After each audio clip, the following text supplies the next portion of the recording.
Hello friends, कैसे हैं आप लोग सब।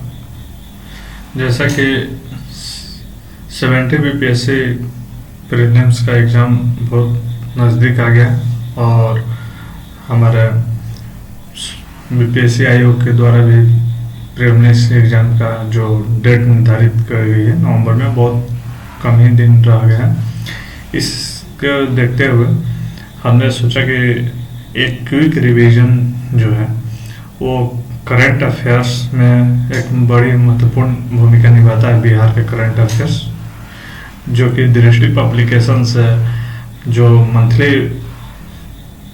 करंट अफेयर्स प्रकाशित हो रही है, आज उन्हीं को हम लोग देखेंगे कि दृष्टि पब्लिकेशन का ये करंट अफेयर्स है, बिहार समग्र संग्रह मई 2024 का है और इसी को हम लोग आज रीड मान लेते हैं, क्योंकि ये वीडियो इसलिए बना रहे हैं कि जब एग्ज़ाम का 1-2 दिन रहेगा तो हम अपने आराम से चलते एग्ज़ाम के रास्ते में भी या चलते हुए भी अपने मोबाइल के माध्यम से तुरंत फास्ट रिवीजन एक बार कर लेंगे। तो इसमें हम बोलते हैं कि बिहार के एक गांव के वोट देने से इनकार कर दिया। इसका जो इंडेक्स है, चलिए हम इंडेक्स के बात न कर सीधे आते हैं मेन टॉपिक पर। ये इसमें दिया है कि बिहार के एक गांव ने वोट देने से इनकार किया। ठीक है, ये चर्चा में क्यों है? क्योंकि पिछले 2 चुनाव में सुपौल के खोखरनाहा गांव के निवासियों ने कोसी नदी में जनित दुखों को कम करने के लिए सरकारी पहल की कमी के कारण सभी राजनीतिक दलों के खिलाफ आक्रोश में वर्ष 2019 में के लोकसभा चुनाव और वर्ष 2020 के बिहार विधानसभा चुनाव को बहिष्कार किया। चर्चा में इसलिए है कि इस वजह से खोखनाहा गांव है, इस मेन गांव का ही नाम इम्पोर्टेंट है कि कौन सा गांव है, सबसे बड़ी यही बात होती है। ये गांव का जो नाम है खोखनाहा, जहाँ ये ऐसे मामले देखने को मिले हैं। तो खोखनाहा गांव का नाम कौन सा? खोखनाहा गांव से ये रिपोर्ट आई है। तो खोखनाहा गांव के ये सुपौल में है खोखनाहा गांव।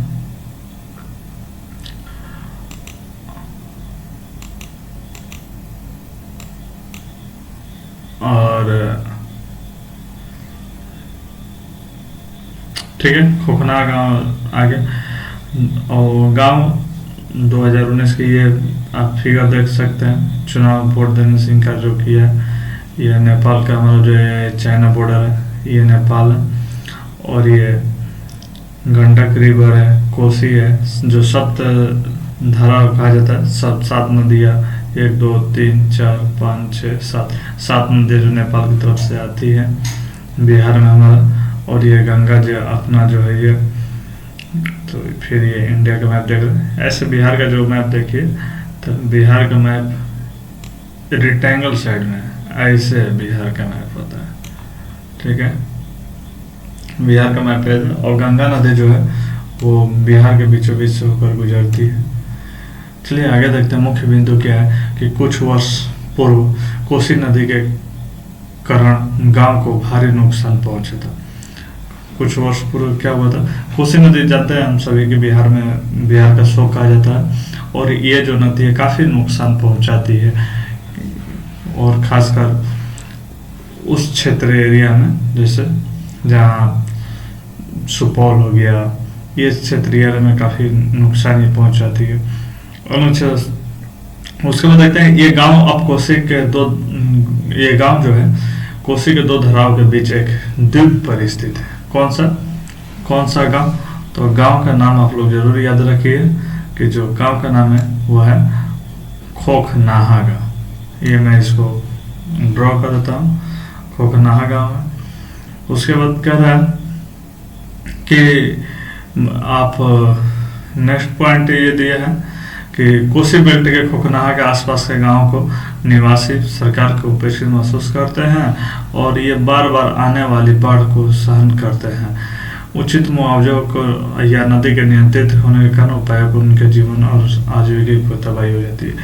ऐसे भी ये जो कोसी नदी जो वाला क्षेत्र है, जो भी उस क्षेत्र एरिया में पड़ता है, वो काफ़ी तबाही मचाती नदी है।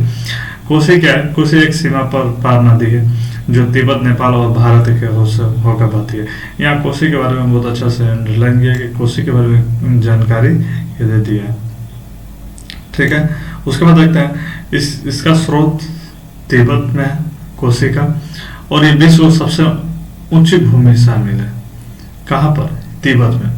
ठीक है, फिर जैसे सबसे ऊंचा पर्वत तिब्बत का पठार कहा जाता है, फिर भी यह नदी गंगा के मैदानी इलाकों से उतरने से पूर्व नेपाल में एक बड़े हिस्से में प्रवाहित होती है। ठीक है, हम भी जानते थे कि कोसी नदी नेपाल से निकलती है, लेकिन कोसी क्या है? एक सीमा पार नदी है जो तिब्बत, नेपाल और भारत से होकर बहती है। ये बहुत एक हम पढ़े थे कि हमको भी जानकारी था कि कोसी जो है तो नेपाल से ही निकलती है। कहीं मैंने बुक में भी पढ़ा था कि कोसी जो है नेपाल से निकलती है, और शब्द कोसी हमको सही से याद नहीं आ रहा, उसी से निकलती है। लेकिन ये कोसी जो है वो तिब्बत से निकलकर नेपाल में आती है और फिर ये भारत में इन करती है। ठीक है, उसके बाद देखते हैं कि इसके कोसी की बहुत सारी सहायक नदियाँ भी है, जैसे सुन कोसी, अरुण, तमोर और हिमालय की तलहटी से होकर गई थी। ये याद रखिएगा जरूर कि कौन कौन सा, तो ये सुन कोसी है, अरुण है, तमोर है। ठीक है, मैं इसको इरेज कर देता हूँ। ये सुन कोसी है, अरुण है, तमोर है। ठीक है,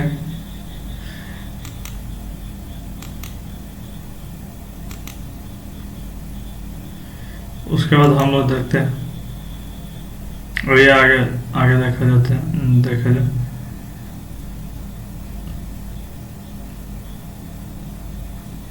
अरुण तमोर। इस नदी को भारत के उत्तरी बिहार में प्रवेश करती है और कटिहार जिले के कुरुसेला के पास गंगा में मिलने के। ये याद रखिएगा, ये नदी कहाँ मिलती है? तो ये नदी मिलती है कटिहार जिले के कुरुसेला के निकट। ये देखिए, ये कटिहार जिले के कुरुसेला के निकट ये मिलती है। भारत में ब्रह्मपुत्र के बाद कोसी ही क्या है? सबसे अधिक मात्रा में गाद और रेत ले लेती है। भारत में जो है एक ब्रह्मपुत्र है जो कि सबसे अधिक गाद का मूल है, उसके बाद कोसी। इसलिए इसको बिहार का क्या कहा जाता है? शोक कहा जाता है, क्योंकि नदियाँ चलती तो अपने साथ बहुत सारे कचरा, इसमें धाराएं तेज रहती है, इसलिए बहुत सारा अपने कचरा उचड़ा लेकर साथ में चल ली जाती है। ठीक है, उसके बाद ये कोई बहुत बड़ा ऑप्शन नहीं। उसके बाद जकार्ता फ्यूचर्स फोरम में बिहार पर्यावरण सचिव का संबोधन। देखिए, जकार्ता जो फ्यूचर्स फोरम में बिहार पर्यावरण सचिव का संबोधन देखते हैं, चर्चा में क्यों है कि हाल ही में बिहार के पर्यावरण वन एवं जलवायु परिवर्तन विभाग के सचिव ऊर्जा के नवीकरणीय स्रोतों को बढ़ावा देने के लिए भारत और बिहार दोनों में की गई पहलों के बारे में वैश्विक जागरूकता बढ़ाने हेतु इंडोनेशिया में जकार्ता फ्यूचर्स फोरम को संबोधित किया।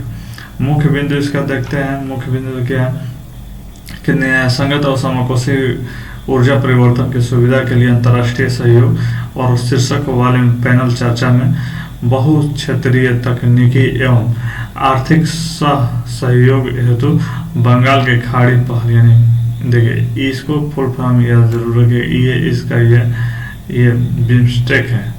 ठीक है, ये बिम्स्टेक यानी इसको बहु क्षेत्रीय तकनीकी एवं, कभी कभी पूछ लेता है, तकनीकी एवं बंगाल की खाड़ी की पहल जो है।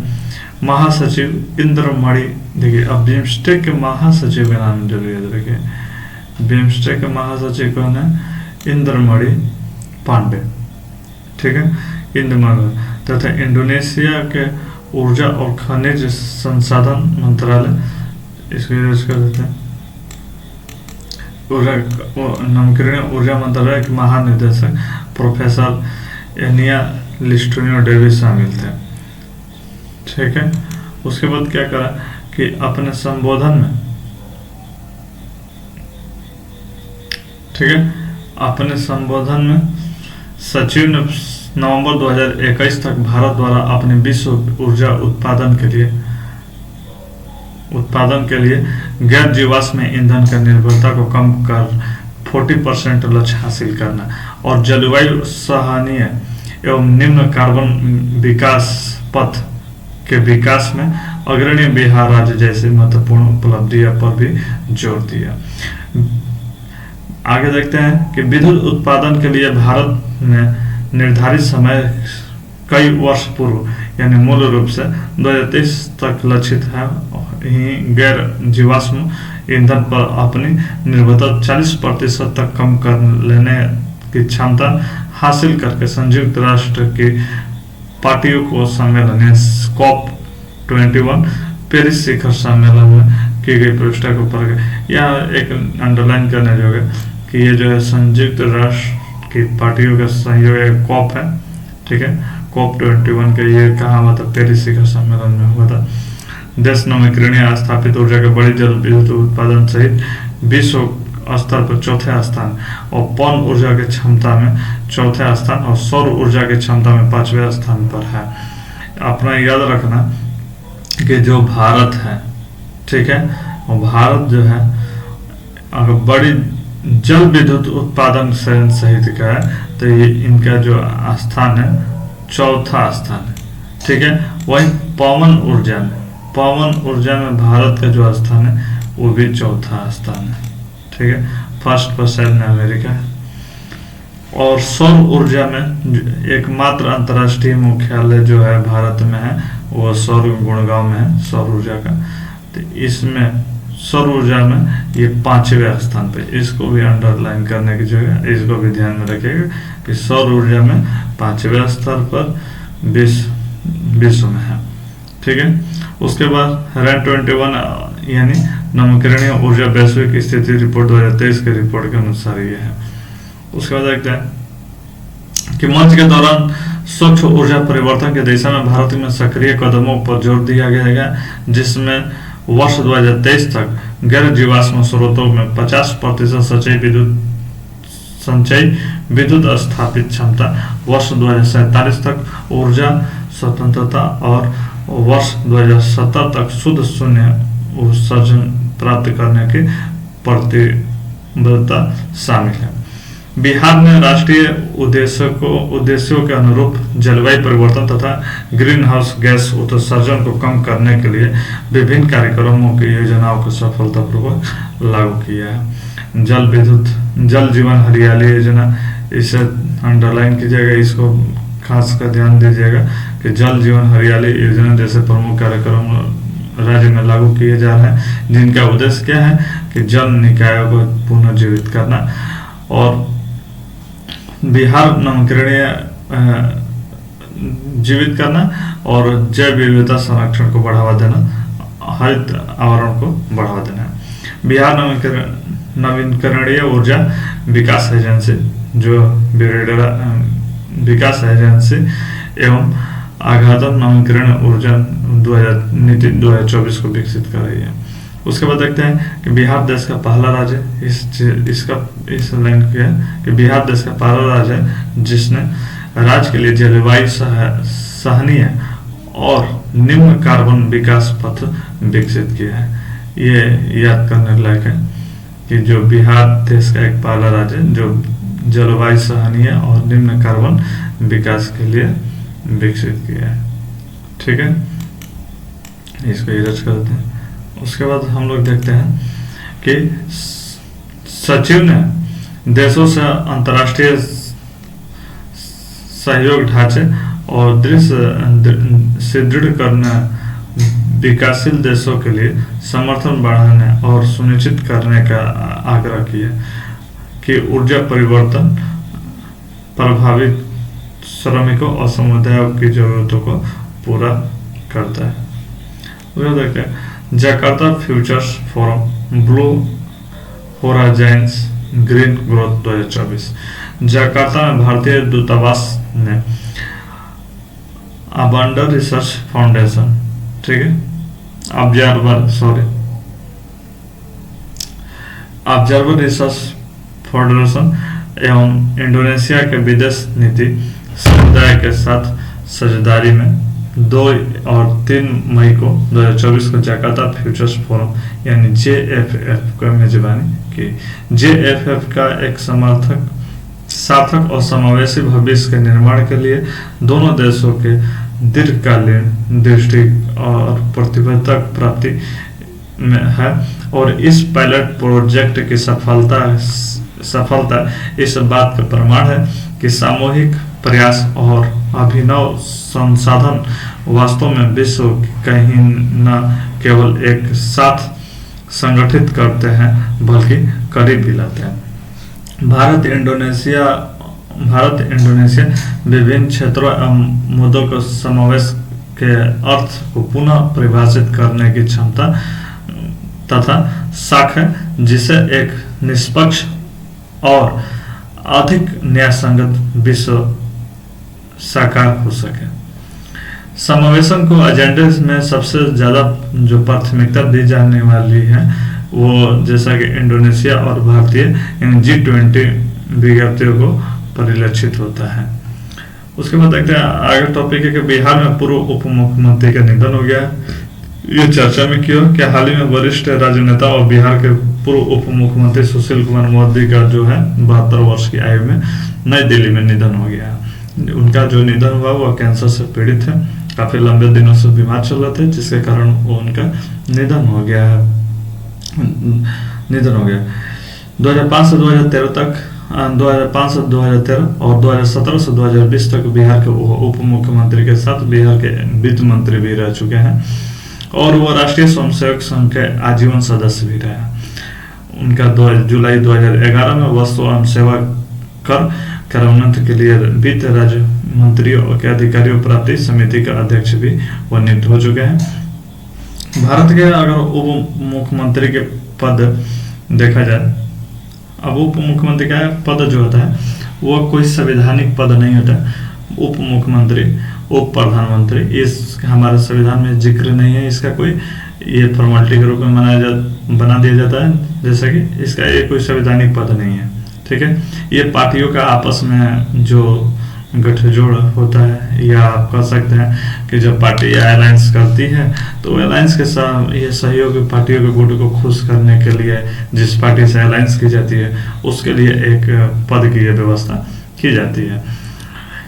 रैंक और भर्तों की अगर बात किया जाए, जो डिप्टी सीएम का होता है, यह कैबिनेट मंत्री के समतुल्य होता है और इसके पास कोई विशिष्ट वित्तीय और प्रशासनिक शक्तियां नहीं होती है।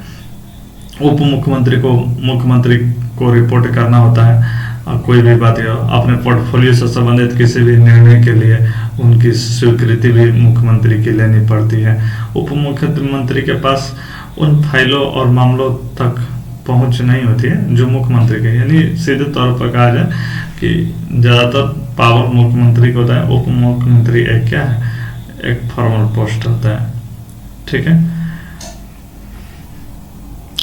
उसके बाद देखते हैं कि जो हमारा डिप्टी सीएम, अब सब एक बात करते हैं कि जो हमारा डिप्टी सीएम है उनका किस आर्टिकल में है। तो जब एक संवैधानिक पद ही नहीं है तो डिप्टी सीएम का कोई ताल्लुक ही नहीं बनता कि वो किस आर्टिकल में है, क्योंकि हमारे संविधान में जिक्र ही नहीं है। न तो आर्टिकल 63 में आता है और न 64 के 1 में आता है, तो इसलिए ये कोई माने नहीं रखता है कि उसके पास तो। लेकिन 163 में है क्या, तो राज्यपाल की सहायता से सलाह देने के लिए मुख्यमंत्री की अध्यक्षता में एक मंत्रिपरिषद का प्रावधान किया गया है। वह आर्टिकल 163 के क्लॉज 1 और आर्टिकल 164 के क्लॉज 1 का क्या है कि नियुक्ति प्रक्रिया का प्रारूप प्रदान करता है, जिसमें मुख्यमंत्री की नियुक्ति राज्यपाल द्वारा की जाती है। सीधे तौर पर कह जाए कि मुख्यमंत्री की जो नियुक्ति है वो आर्टिकल 164 की है, राज्यपाल के द्वारा की जाती है, और अन्य मंत्रियों की जो नियुक्ति है राज्यपाल द्वारा मुख्यमंत्री के सलाह पर किया जाता है। बिहार के लोकसभा चुनाव थोड़ा देख लेते हैं।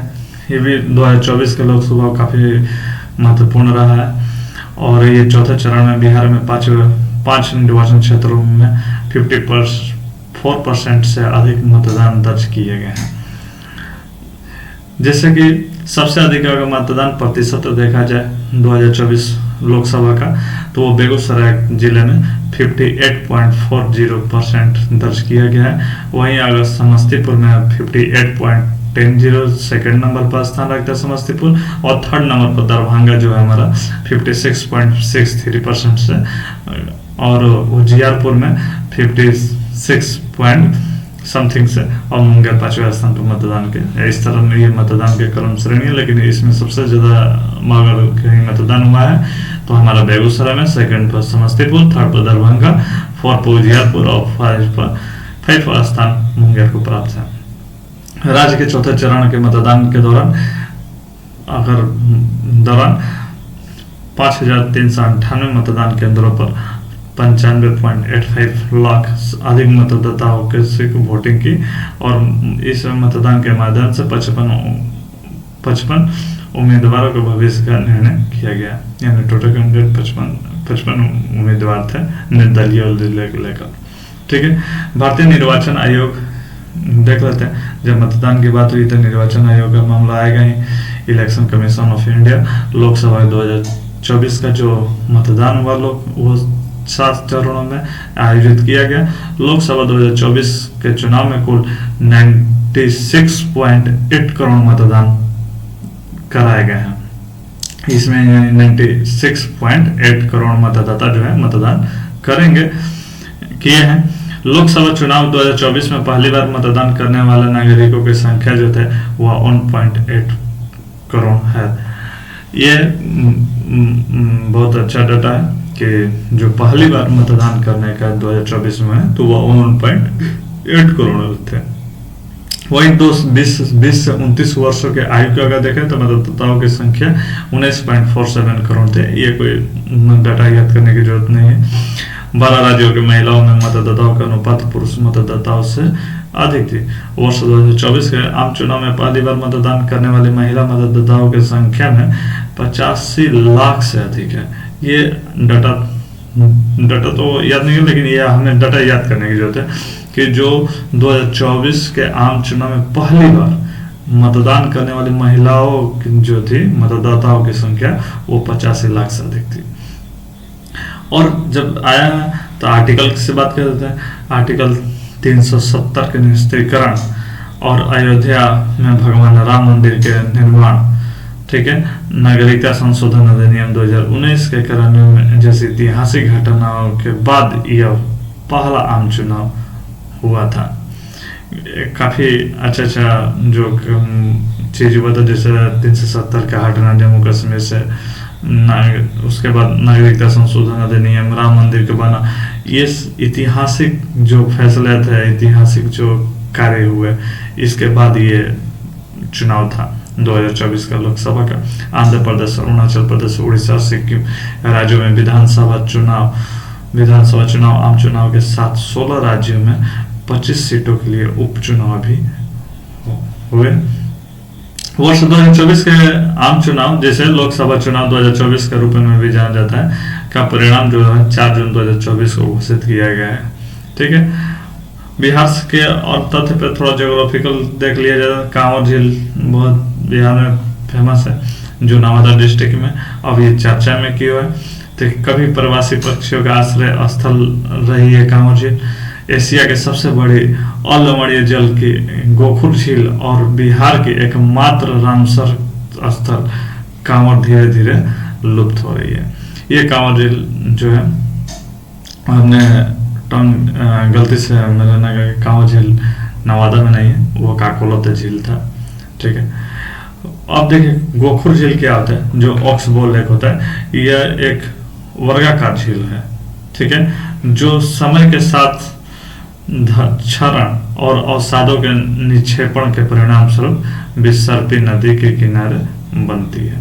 गोखुर झीलें सामान्यतः अर्धचंद्राकार होती है, जो कि नदियों के पास बाढ़ मैदानों और निचले इलाकों में पाई जाने वाली भूस्थलीय है। जैसे पानी आता है, आकर कटकर फिर चल जाता है, तो जो पानी कुछ इकट्ठा हो जाता है उस टाइप की ये गोखुर झील का निर्माण होता है। कभी लोकप्रिय पर्यटन स्थल ये बेगूसराय में मुख्य है। कभी लोकप्रिय पर्यटन स्थल रही कांवर झील अतिक्रमण के शिकार हो गई थी। इसका अस्तित्व संकट में था। भूमि अनियंत्रित विस्तार और निकट होते बूढ़ी गंडक के किनारे तटबंधों के निर्माण ने आर्द्रभूमि के मुख्य जल प्रवेश बिंदु को अवरुद्ध कर दिया।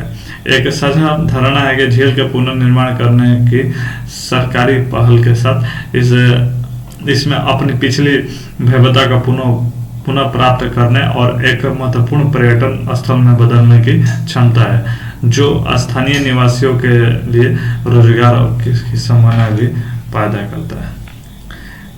ये डायग्राम के माध्यम से आप लोग देख सकते हैं। दृष्टि काफी अच्छे बुक में कांवर झील, ये कांवर ताल के नाम से भी जाना जाता है। अवशिष्ट गोखुर झील है, ये गंगा के सहायक नदी गंडक नदी के विसर्ग के कारण बनती है और उत्तरी बिहार के अधिकांश सिंधु गंगा के मैदानी क्षेत्र को कांवर कहती है। यह आर्द्रभूमि मध्य एशियाई फ्लाईवे यानी एशिया के महत्वपूर्ण प्रवास मार्ग का स्थल है, जहाँ 58 प्रवासी जल पक्षी प्रवास करते हैं और अपना पोषण प्राप्त करते हैं। 50 से अधिक प्रजातियां दस्तावेजीकरण के साथ ही यह झील मत्स्य जैव विविधता हेतु एक बहुमूल्य स्थल है। गंभीर रूप से संकटग्रस्त 5 प्रजातियां के इस स्थल में निवास करती हैं, जैसे गिद्ध की 3 प्रजातियां है। गिद्ध जाते हैं, हम लोग जान रहे हैं कि मना भी संकटग्रस्त के में आ गई है, रेड डाटा बुक में उसको डाल दिया गया। तो गिद्ध की 3 प्रजातियां है, यानी रेड हेडेड वलर और उसके बाद व्हाइट रम्ड वल्वर और द इंडियन वल्वर, और 2 जल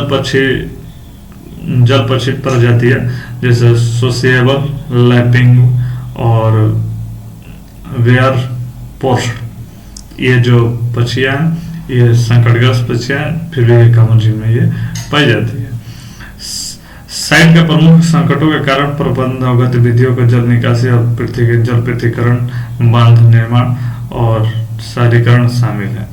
ये संकट है कि इसका कारण यही है कि जो जल प्रबंधन का उचित व्यवस्था न होना, बांध का निर्माण और जल के पृथक्करण हो जाना, ये सारे। आगे नेक्स्ट 5 टॉपिक में देखते हैं कि बिहार लोकसभा चुनाव चरण 5 फेर दिया चर्चा में क्यों है। तो बिहार में आम चुनाव के 5वें चरण में 5 लोकसभा क्षेत्रों में 52.35% मतदान हुआ है। मुख्य निर्वाचन आयोग के मुताबिक मुजफ्फरपुर में 55.30%, हाजीपुर में 53.81% और सीतामढ़ी में 53.13% और सारण में 50.46%, मधुबनी में 49.01% मतदाताओं ने अपने मताधिकार का प्रयोग किया। इन 5 सीटों में 95 लाख से अधिक मतदाता 9,436 मतदान केंद्रों पर 80 उम्मीदवारों के चुनावी भविष्य का निर्णय ले रहे हैं। इन मतदाताओं में से 45.11 लाख महिलाएं और 29 वर्ष से कम उम्र के मतदाताओं की संख्या 21 लाख और 18 से 20 वर्ष के मतदाताओं की संख्या 1.26 लाख है। लोकसभा को देख लेते हैं। लोक सदन या निचला सदन, प्रथम सदन या लोकप्रिय सदन के नाम से जाना जाता है, समग्र रूप से भारत के नागरिकों का प्रतिनिधित्व करता है। ये लोकसभा सदस्यों का अधिकतम जो संख्या है 550 निर्धारित की गई है, जिसमें 530 सदस्य राज्यों के प्रतिनिधित्व और 20 सदस्य जो है केंद्र शासित राज्यों के प्रतिनिधित्व करते हैं। वर्तमान में लोकसभा के में 543 सदस्य हैं और इसमें 530 सदस्य राज्यों से प्रतिनिधित्व करते हैं और 13 सदस्यों का जो केंद्र शासित राज्यों से ताल्लुक रखते हैं। इससे सबसे पहले राष्ट्रपति ने एंग्लो इंडियन समुदाय को 2 सदस्यों को नामांकित किया था, लेकिन 95वें संविधान संशोधन अधिनियम 2009 के द्वारा ये प्रावधान केवल वर्ष 2020 तक ही वैध था, जो कि ये संशोधन के द्वारा हटा दिया गया। प्रतिनिधियों के चुनाव देखते हैं। राज्यों के प्रतिनिधियों के चुनाव सीधे राज्यों के क्षेत्रीय निर्वाचन के क्षेत्रों के लोगों के द्वारा किया जाता है। केंद्र शासित प्रदेश लोकसभा के लिए पृथक चुनाव अधिनियम 1965 के अनुसार केंद्र शासित प्रदेशों में लोकसभा के सदस्य सीधे चुने जाते हैं। इसका कार्य क्या देखते हैं। लोकसभा के सबसे महत्वपूर्ण कार्यों में से एक है कार्यपालिका का चयन करना, जिसमें व्यक्तियों के एक समूह संसद द्वारा बनाए गए कानूनों को लागू करने के लिए मिलकर कार्य करते हैं। जब हम सरकार शब्द का प्रयोग करते हैं तो प्रायः हमारे दिमाग में कार्यपालिका का स्थान या ख्याल जरूर आता है। नेक्स्ट टॉपिक था कि बिहार में शराबबंदी से उपलब्धि थोड़ा देख लेते हैं। चर्चा में इसलिए है कि Lancet regional health south east Asia journal में प्रकाशित एक नए शोध के अनुसार 2016 में बिहार में शराब प्रतिबंध से दैनिक और साप्ताहिक खपत के 2.4 मिलियन मामलों तथा अंतरंग साथी के विरुद्ध हिंसा के 2.1 मिलियन मामलों के से नियंत्रित किया गया। यह अनुमान लगाया गया कि इस प्रतिबंध ने राज्य में 1.8 मिलियन पुरुषों को अधिक वजन और मोटापे से ग्रस्त होने से रोका। उसके बाद शराबबंदी का और भी बहुत सारा पहलू था, फायदा था, जो महिलाओं के विरुद्ध घरेलू हिंसा होते थे, शराब पीकर लोगों को महिलाओं पर अत्याचार करते थे, उसमें काफी गिरावट देखने को मिली है। इसका मुख्य अंतर्राष्ट्रीय खाद्य नीति अनुसंधान संस्थाएं, गर्भ स्वास्थ्य और पोषण प्रभाव अमेरिका सहित शोधकर्ताओं ने एक टीम ने राष्ट्रीय तथा जिला स्तर पर स्वास्थ्य एवं घरेलू सर्वेक्षणों का आंकड़ों का विश्लेषण किया। सशक्त शराब विनिमय नीति बार बार शराब पीने वालों को और तरंग साथियों की हिंसा से कई पीड़ितों के लिए एक बड़ी जनसंख्या स्तर पर स्वास्थ्य लाभ प्रदान कर सकती है। अप्रैल 2016 में बिहार निषेध और उत्पाद शुल्क अधिनियम 2016 के पूरे राज्य में शराब के निर्माण और परिवहन, बिक्री तथा खपत पर लगभग पूर्ण रोक लगा दी। इसके सख्त प्रवर्तन के ने प्रतिबंध को स्वास्थ्य और घरेलू हिंसा के परिणामों पर सख्त शराब प्रतिबंध नीति के वास्तविक कारण और प्रभावों का अनुमान लगाने के लिए एक आकर्षक स्वाभाविक प्रयोग बना दिया। प्रतिबंध से पूर्ण राष्ट्रीय परिवार का स्वास्थ्य सर्वेक्षण 3, 4 और 5 के अनुसार बिहार में पुरुषों को द्वारा शराब पीने की दर जो है 9.7 से बढ़कर 15% हो गई थी, जबकि पड़ोसी राज्यों में यह दर जो थी 7.2% से बढ़कर 10.3% हुई थी। प्रतिबंध के बाद भावनात्मक हिंसा में 4.6% तथा यौन हिंसा में 3.6% की कमी देखी गई। उसके बाद नशे से संबंधित संवैधानिक प्रावधान देख लेते हैं कि राज्य के नीति निर्देशक तत्व DPSP आर्टिकल 47 के तहत इसमें जिक्र है कि विशेष रूप से राज्य मादक पदार्थ पेय और स्वास्थ्य के लिए हानिकारक दवाओं को औषधि प्रयोजनों को छोड़कर इनके उपयोग को प्रतिबंध लगा सकता है। उसके बाद देखेंगे जब DPSP अपने आप में कानून रूप से लागू करने योग्य नहीं है तो वे लक्ष्य निर्धारित करते हैं और कि राज्य के ऐसी स्थितियां समाप्ति करने की आकांक्षा रखनी चाहिए जिसके तहत नागरिक अच्छा जीवन जी सके। इस प्रकार शराब के संवैधानिक और विस्तार से भारतीय राज्य द्वारा एक अवांछनीय बुराई के रूप में देखा जाता है जिसे विनियमित करने की आवश्यकता है। 7वीं अनुसूची भारत की 7वीं अनुसूची के अनुसार शराब एक राज्य का विषय है और यानी राज्य विधानमंडल के पास इसके संबंध का कानून मसौदे तैयार करने का अधिकार है, जिम्मेवारी है, जिसे मादक शराब का उत्पादन, निर्माण, कब्जा, परिवहन, खरीद, बिक्री ये सब शामिल है। इस प्रकार शराब से संबंधित कानून अलग अलग राज्यों में अलग अलग है और जो निषेध और निजी बिक्री के बीच पूरे स्पेक्ट्रम में आते हैं। इस तरह से हमारा ये जो मई का करंट अफेयर्स दृष्टि के द्वारा निकाला गया था वो उस तरह से हमने कंप्लीट कर दिया और आगे भी कोशिश कर रहे हैं कि अप्रैल, जनवरी, फरवरी जितने भी जनवरी से लेकर 2024 से लेकर और जितने भी इसका मैगजीन आएगा उसको कवर कर लिया जाए जो कि क्विक रिवीजन के लिए काम है। धन्यवाद।